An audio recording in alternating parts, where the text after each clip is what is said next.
Hi hello നമ്മുടെ പുതിയൊരു വീഡിയോയിലേക്ക് സ്വാഗതം. വീഡിയോ ആദ്യമായി കാണുന്നവർ ചാനലൊന്ന് സബ്സ്ക്രൈബ് ചെയ്തേക്കണേ. നമ്മുടെ അടുക്കളത്തോട്ടത്തിൽ നട്ട തക്കാളി ചെടിയുടെ ഓരോ ഘട്ടത്തിലെ വളർച്ചയും നമ്മൾ കാണുന്നുണ്ടായിരുന്നു. ഇപ്പോൾ നോക്കിയാൽ അറിയാം, എല്ലാ ചെടിയും പൂവിട്ട് ചെറിയ ചെറിയ കായകൾ വീണു തുടങ്ങിയിട്ടുണ്ട്. ഞാൻ ഏകദേശം 7 അടിയോളം ഉയരത്തിലാണ് ഇതിനുള്ള താങ്ങ് തയ്യാറാക്കിയിട്ടുണ്ടായിരുന്നത്.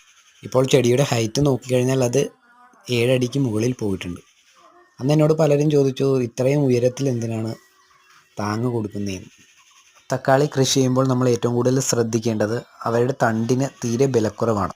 അതുകൊണ്ട് തന്നെ നല്ല താങ്ങ് കൊടുത്താൽ കൂടുതൽ ശിഖരങ്ങൾ ഉണ്ടാവുകയും അത് നല്ല കരുത്തോടെ വളരുകയും ചെയ്യും.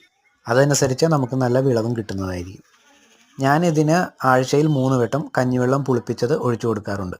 ഇതുവരെയുള്ള വളർച്ചയിൽ 2 വട്ടം മാത്രമാണ് ചാണകം ഇട്ട് കൊടുത്തിട്ടുള്ളത്. തക്കാളിച്ചെടി വളർന്നു നിൽക്കുന്നത് കാണാൻ തന്നെ ഒരു